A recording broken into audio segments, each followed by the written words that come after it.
Welcome guys to another tutorial brought to you by Superior from SJ Web Design. Today I'm doing a quick one, a small one, where I'm going to show you guys how you can turn your website, or how can you provide a dark mode for your website. So that's what we're going to be working on here today. If you want to add a little icon and someone can click on to just change the mode of your website to dark mode or even light mode. With no further delay, let's get to it. So what I'm using is, today I'm using Visual Studio Code. It's my code editor, and I've already set it up my directory that I'm going to be working on. I'm going to create my index file, index.html file, and then I'm going to use my Emmet abbreviations. This is going to create me a boilerplate of my page. Let me know if this font size is big enough for you guys to see. So I'm just going to call this, let's call it dark mode tuts. Call it dark mode tuts, and I'm going to link up my CSS file that I'm going to use. And in my CSS file, I'm going to call it main.css. I'm going to come over here. I'm going to go create that file quickly. .css. That's my CSS file created. And then looking at this, I know I'm going to need a header section. So over there, I'm going to create my header section. In my header section, I'm going to use a logo for my for a text-based logo. So I'm going to use text for my logo, which is going to be my h3. I'm going to have a nav, which is going to be those three links over there that you see. And then in my nav, I'm going to have a list item times 3 elements. There we go. And I'm just going to call my logo, my text logo, I'm going to call it, let's keep it to the document, let's call it dark mode tuts. Calling it dark mode tuts, and I'm gonna link this up, and I'm gonna say bio, sorry about that, bio about, and then I'm gonna call this one contact. Okay, and then I'm gonna add that button over there, still in my header section. Just gonna say button. I'm gonna call this button last chat. And then over here, I see that I also have another button, which is basically nicely evenly there horizontally and vertically. So I'm gonna create a main over here. In my main, I'm gonna have not a button, not an h3, but a button. Okay, so there we go. And my button is gonna say toggle, because this is the button that I'm gonna click, which is going to be responsible for changing the colors of the website. So I'm going to give it an ID, because I'm now going to link it up with my JS. I'm going to call it toggle underscore btn. Okay, and then just below that, let me go hook up my JS file, which I'm going to call toggler.js. and I'm going to go create that file quickly. Call it toggler.js.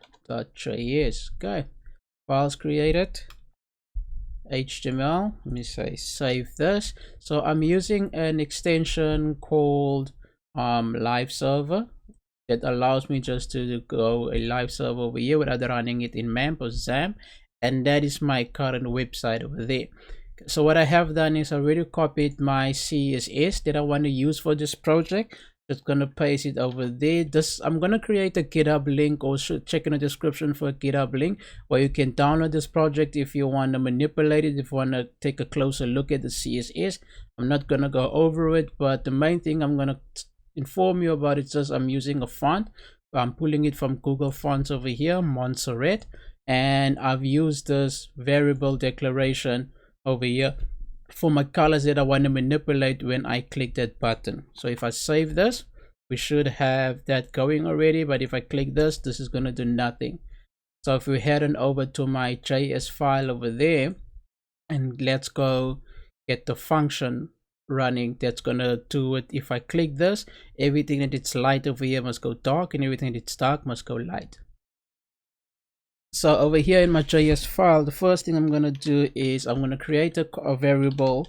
I'm going to say const root. I'm going to call it the root, and then this one's going to be equal to document element. Okay, I'm create another one which says const. This is going to hook up to my button, so I'm going to call this one toggler. Let's call it toggle underscore ptn is equal to document dot get element by id. Now the id was also called toggle underscore ptn. So this id over here, if I go to my index, is that id over there, same id, same one.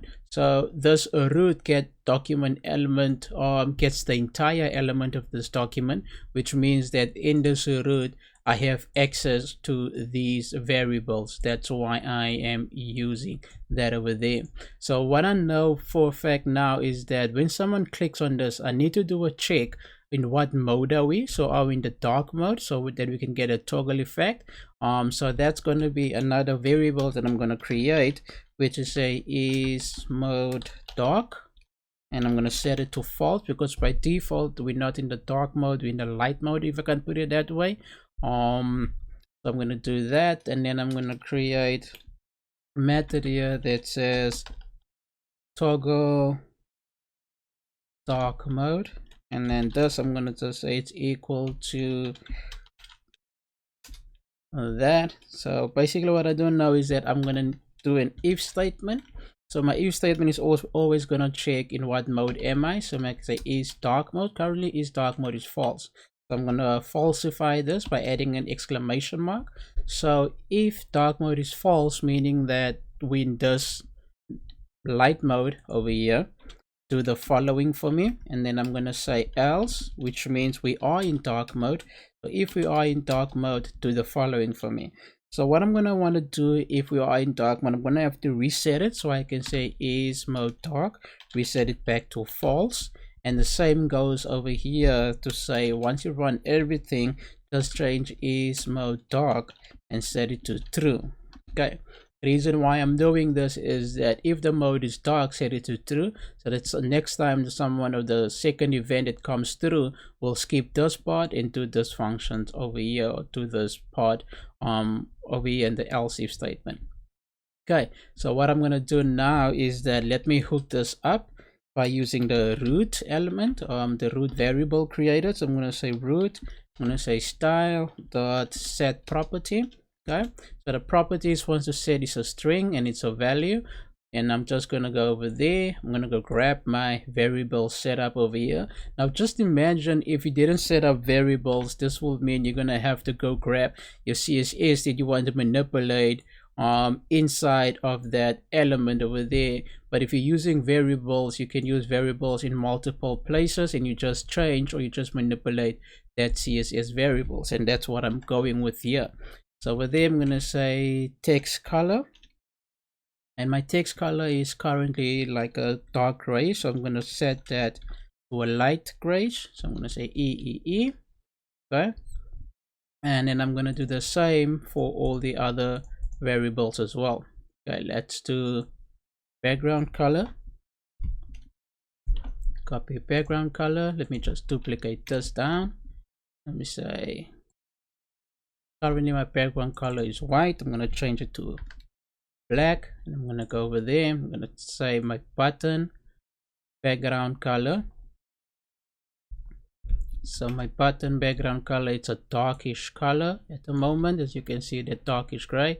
I'm going to set it to a light color, and then I'm going to say my button color, just put it there. And my button color, it's like a light color. So in this mode I want it to be like a darkish color. And then what I'm going to do is I'm going to just reverse everything back to the way it was in the else statement. So everything that is light over here is going to go dark, and everything that is dark is going to go light. So that is my EEE, and this is my background color, which is dark. I'm going to make it pure white. This is my button color. I'm going to make it that color. Okay, now that I have everything set up, then I want to run over here. I'm just going to add an event listener to that button variable over there. So I'm going to say toggle button dot add event listener. The event that I want to listen for, it's a click event. Okay, and once someone click, run this method that was created, toggle dark mode. So if I say save and I go and click this button everything should work. Nice. So basically what's happening is I'm manipulating the CSS variables over here using this JS property, which is this document. It gives me access to these variables, and I can set it to the colors that I wanted to set it by a click of a button. If you guys like this tutorial and would like to see more of this type of tutorials on my channel, please do subscribe. Click the bell button to get notified as soon as I create another tutorial and publish it, and also click the like button. It helps for some weird reason. Until next time guys, thank you for watching. Stay safe.